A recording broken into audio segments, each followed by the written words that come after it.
Okay, so I have some writing here, and what was said is, people were comparing the dollar to Bitcoin, and it's an unfair comparison since, the fiat system, the credit system, it's on another layer above a hard money system. Yeah, so it's on the upper layer of gold being that baseline denomination asset in which, due to the fragility of all other instruments, value as it exists in those instruments can only be dissipated into gold. You could say over time, but really and truly, nothing is as hard as gold.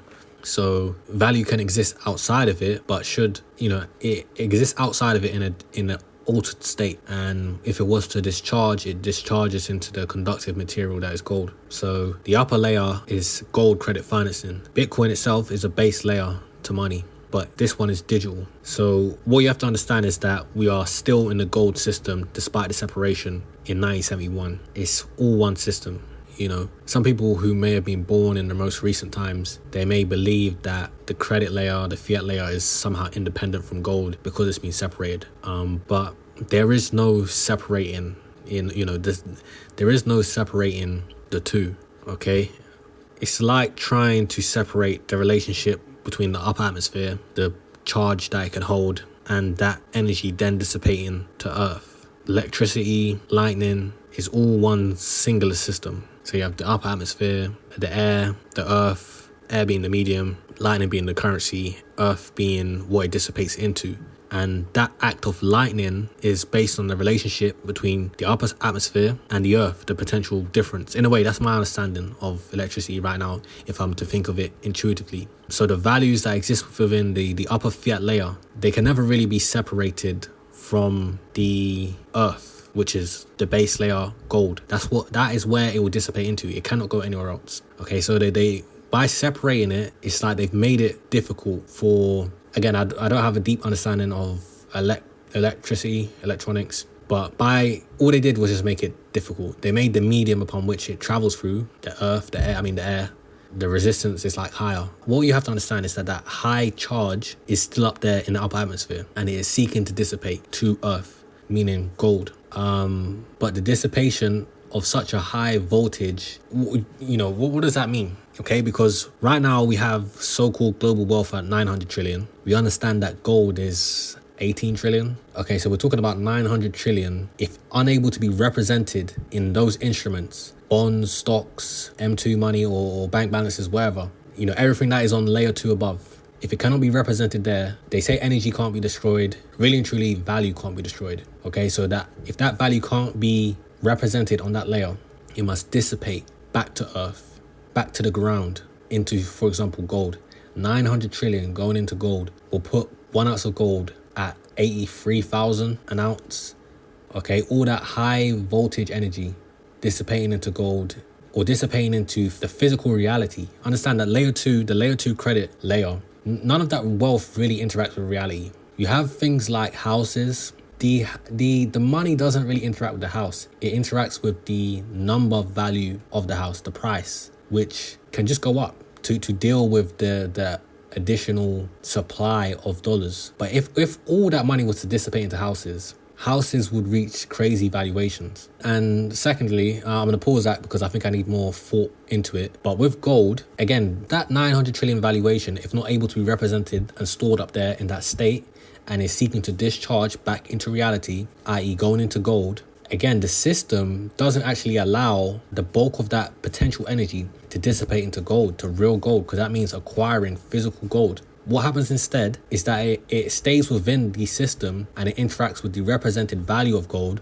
which is the fiat price. And where in that realm, they create paper gold to absorb all of the demand, and they can keep the price at that level. So it's never really leaving that realm. Do you understand? It's not dissipating all that energetic potential back to Earth, because if it goes into something like gold, again, there's not enough gold at 18 trillion valuation to have that value transmit or discharge into it. And on top of that, our civilization is not equipped to deal with an $80,000 gold. That disrupts everything. That blows up everything. that will just it will just be gold 2.0, the gold rush 2.0, where everyone's just pulling out gold out of all these phones. And okay, so we're not even equipped to deal with that level of wealth down here. And be it that, let's say the majority of those trillions are the result of US empire efforts. Now, if you're going to recharge gold, well, China has gold, Russia has gold, all these other people have gold. So it's like your empire, the fall of your empire, or the discharge of your wealth as it dissipates back into earth, compromises all layer 2, layer 3 US empire instruments, re-energizes gold, and you strengthen the wealth of others, the Chinas, the Russias, the deep gold deposits, all in Africa, all in South America. Okay, I don't think that's gonna happen. Now, Bitcoin is this new material that is within the digital realm and can absorb the entire, in a zap, it could. That high million trillion voltage, I'm gonna say trillions of volts or trillions of current, that our civilization we ain't really got anything to do with that level of wealth. Okay, we don't have, there's more wealth being created by just printing than, all it's gonna reveal is that the average person is poor, dirt poor, compared to the level of the money supply that people have been able to acquire due to having assets, or to being the benefiters of the credit system, the credit debt system. That's all that's going to happen. You're just going to see that you're just poor. But the discharge of that upper layer atmosphere, I should have kept reading my stuff all my days. I was speaking from my mind. Okay, so I'm going to continue speaking from my mind, and then I'm going to read my stuff. But the discharge of that upper layer atmosphere into Bitcoin, okay, which is basically the gold of the digital realm. But on top of that is both entwined, it's entwined with the physical. So it's like it's going into gold, but it can still handle that charge. And it has the industry, the mining industry is more, realistic and sustainable. You can tell when you need to switch off miners, okay? You can tell the difficulty's gone up. You understand your costs, turn them off. Mining is like, physical gold mining is, you're just wasting efforts. Really and truly. Unpredictably mining gold. So there's that. So there's that Bitcoin network being able to, take on the whole discharge of that layer 2 energetic state, like lightning. It's being absorbed instead of by the gold. It's discharged into Bitcoin. Now, Bitcoin, again, where is it? It's not really the earth. It's not an earth thing. I guess it's like, I have a picture here where I put it as like a net between the earth and the upper atmosphere. And it allows for that high voltage capacitance to be discharged safely and stored. That's the thing. It's like your wealth is going somewhere. That high voltage capacitance goes somewhere into the Bitcoin network, which means you get a portion of the supply, and that remains fixed, a fixed portion of the supply. And whatever state the world's in, you have a portionable claim upon that wealth, the wealth of the world, should I say, as you have the Bitcoin. And that's not going to change. So if we get some advanced super society 50 years from now, guess what? It's going to be the same Bitcoin upon which you discharged, and you got 40% of the supply. You got 60% of the supply, or 90% of the supply, because that is the reality. We got 90% of the supply, 94% of the supply right now. Though some may be lost, but still, what is available, accessible, is basically 100%. We always have 100% of the Bitcoin supply at every point in time. The human race does. So let me finish off reading what I was saying. So the key thing I said here, the key thing to really where I did not take you, was understanding the singular system. And that, because some may say, but some may think we're not within the gold system. And you have to understand it's one system. And I brought up the electricity, the lightning thing, is because lightning dissipating to Earth is the result of the difference that is going on in the system, in the singular system. The potential difference between the atmosphere and the ground. Okay, so the same goes for the fiat system, as it has all that wealth in that upper state. It wants to dissipate into something fixed, the ground, low energy state, where in the upper atmosphere is not the natural state. it wants to go into gold. They've made efforts to not allow that to occur. So it must go into something similar, or it wants to go to ground. And Bitcoin is like that new lightning rod. But again, the key thing is that you cannot do not separate the two. By saying, oh, gold doesn't matter, we've never not been in one system. Okay, so everything that's going on with lightning, it's like the effect that you see, lightning, it has a relationship to do with the entire system, which has to do with the ground and the upper atmosphere and that difference. Okay, so you can't ever separate the two and be like, oh, gold doesn't matter. It does. Fiat has its valuation because of gold. It can only have its meaning because of its connection back to reality. And gold is the best instrument for that. So it's never, the fact that they're trying to separate in 1971, trying to separate it, it's nonsense. You can't have one without the other. It's always in the same system. And their aim is to just prevent the dissipation or discharge of all that layer 2 wealth into gold or back to earth. Whether you're using that layer 2 wealth to buy scarce physical stuff, houses, not stocks, but houses, physical goods, human time, you know what I mean? It's like they want to keep it up there. They want a new bond, new instrument, new stock, new number going up. Do you understand? Layer 2 or upper atmosphere electrical potential only has context because it is on Earth, it is one system. A discharge to the Earth, the only place it can go, as an outcome, as a result of potential difference.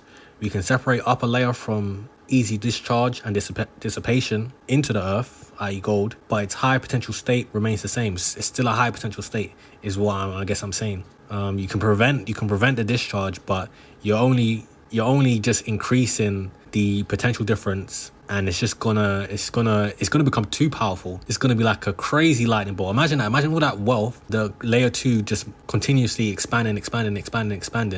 Again, that's reflected as inflation. So the price of everything that is fixed, scarce, just goes up. Your house will be like 5 million. A 2-bedroom house will be 5 million. The effects of all that wealth discharging into our physical realm for $1 to be equal to $1, which means you have trillions. You know what that means? That means in order for trillions to have that power, $1 needs to have the same power. Everywhere in the system that a dollar is represented, it needs to have the same power for the wealth that's representing. So that means that any amount of lightning being discharged could blow up our physical system, because it would just be too much wealth. It would just cause instant inflation if there was any of this was to trickle down into the physical realm and make a claim upon time, houses, wherever it is. It needs more digital stuff to interact with so that it stays within that upper layer realm. It's like saying we can't actually use the money. But in its high potential state remains the same, and is only given relevance by the Earth. So the reason we know that is a high energetic state is because we're going to compare it to gold. We're going to compare it to what's fixed in reality, and its cost. Because if you can use all that 900 trillion to acquire the 18 trillion gold, well, we need to make it make sense. There's a fixed amount of gold. You can't have 10% of your money buying the 100% of the gold supply, same as Bitcoin. So that's why I'm bringing up that relationship between the one system and the high state of the upper atmosphere and its relationship to Earth and the effect of lightning occurring for a reason. So gold layer 2 has high energetic potential, must dissipate into the Bitcoin lightning rod. Not even just lightning rod, it is a network that preserves the energy, that energetic state, can effectively dissipate into BTC. Additional supply constraints brought upon by rational behavior will only accelerate the explosiveness of irrational behavior. So what I mean by that is that there's already a supply constraint called there's only 21 million and there's a fixed amount that come out per day. But then you also have the behavior of the physical economy, physical beings who say, I've got a portion of the supply and I'm not moving it. Okay, that just makes it even more constrained. At some points in the Bitcoin ecosystem, the Bitcoin fiat ecosystem, there can literally just be 10,000 coins available. You know what I mean? Despite there being 2 million on exchanges, again, they may not be in the order book. Some people may not want to sell, and it could really just be all of that money focused on 10,000 coins. Okay, so, and that's going to cause the price to go up in an explosive fashion, which then gets the irrational behavior of the number go up consciousness, who's going to get drawn into an asset that's going up. They keep saying it every year. Bitcoin's gone up 100% per year. Bitcoin's gone up, year on year, and outpaced everything. And for them, that means something. Okay, for them, the fiat grounded people, that means something when that asset is outperforming and doing 100% per year. It makes them just feel like they wasted their year. Okay, so they're irrational for not getting involved, and the price going up makes them behave irrationally. So they're behaving rationally, but in an irrational way. Or they're behaving irrationally in a rational way. But our understanding of what's going on can only be spoken to us in our primitive state, which is number go up, we're all going to get rich. That is our belief. Number go up, we're all going to get rich. Even though there's a fixed amount of time in a day, there's a fixed amount of energy what we can do. But for some of us, at the end of the road is a world in which you get everything you want because you have all the money. And such numbers, 100% per year, 200% per year, Bitcoin going to 5 million, that's going to bring up the ape mind. It's going to bring out a universal mind who can see big things, but it's also going to bring out this lower spirits. I've got some other stuff written here. I did have a picture of the clouds, and I wrote fiat credit, and it's got lightning bolts coming out of it. And I've got my Bitcoin intermediary lightning rod net, which is going to capture the crazy trillion volts. Okay, trillion volts would come down for lightning shock. You know what I mean? It's the voltage that allows electricity to jump. And I think there was a risk. There was a risk that all that trillions of wealth had nowhere to go other than gold, really and truly. And all that has to occur is people want physical gold. We want physical gold. Give us physical gold. And that would have just blocked, because the system would have tried to lie. The system would have said, hey, look, give us 2 weeks. All gold's a bit sold out with this supply constraints. You know, we're limited by time and speed and how quickly we can transport gold on these ships. And a couple ships go missing because Russia. That's what we're going to say. A couple ships went missing. and gold's 4,000, but it's sold out. You know, every site saying awaiting stock, awaiting supply. It's just a lie. Gold is meant to be doing what Bitcoin is doing, but they won't allow it. So I've got that, got the Bitcoin net, and then I got the Earth, and I drew some pyramids. I drew like little weak primitive lightning rods that are not going to do anything against these trillions of volts. Our physical system, our world, is not equipped for that type of wealth to translate down here. I got some trees as well, because I'm like, the lightning hits those trees, physical system getting destroyed. Like I said, if we go gold mining 2.0, we're tearing up this planet. Okay, we're ripping out every tree. So I had some little trees there because I was like, look, as soon as that lightning hits the tree, that's fried. Physical Earth ecosystem is fried. I've got some pyramids here. Let me say them pyramids. Pyramids, I was like, you know what? Nikola Tesla was talking about electrifying the upper atmosphere to allow it to be a medium upon which he was going to build some big Tesla coils, and he was going to transfer energy through that medium, that upper atmosphere. And I was like, maybe the Egyptians did that, because I heard someone say that the Egyptians had gold on top of the pyramids, and I was like, maybe they just had that high energy in the atmosphere just dissipating into those pyramids. It was like producing energy, but they just had pyramids everywhere, and lightning bolts were just coming down and dissipating into, you know, they had done something similar, an energetic system. And that's why gold is more than just money. You know what I mean? It is that currency tool medium. But I heard silver's better. Than gold. So that level of wealth can be transmitted into the Bitcoin network and perhaps stored. Wait for us to get advanced. Okay? Wait for us to, you know, AI, intergalactic type of tech, stuff we ain't even imagined. Because once you've used that energy to securely translate it into the Bitcoin network, into a supply and acquisition, you can also mine. But once you've got that, that's it, it's set. It doesn't matter who's in charge next. China, this, that, Russia, some Wakanda. Yeah, maybe Wakanda. It was hiding here on the planet. But if they weren't mining Bitcoin, if they ain't got their new energy tech, or they ain't got SHA-256 backdoor, yeah, if they can't backdoor that, then they're in the same position as everyone else. So yeah, but also MicroStrategy again is the transformer. He's doing what he can to be that high voltage or three phase transformer that can get the energy or that the bonds, the what's that thing, retirement accounts, the pension funds, all of that money, and just translate it into, you know, he offers them a less volatile product, and he translates it into Bitcoin, which is also a volatile thing, hyper volatile thing. So it's multiple phases to that. There is multiple phases of energy generation or energy transference. That's why I said three phase transformer, and even because apparently he makes money if it goes both ways. So he makes money when it goes up, or makes money. Well, it translates into money. It translates into Bitcoin when it goes up and when it goes down. So all that volatility is vitality, is life, but it produces something somewhere. For the Bitcoiner, we're just like, yeah, that's all we ever wanted to do, was just permanently buy Bitcoin. So we get to see that in the world. Like the MicroStrategy Bitcoin is not really yours. You ain't got a claim on it, but it fulfills your desire in the world. It's the most transparent company in the world. Philosophically, I agree. It's very simple. Yeah. So all these other companies, they're not transparent. That's what MicroStrategy has. It's the most transparent company in the world. I'm gonna leave that there.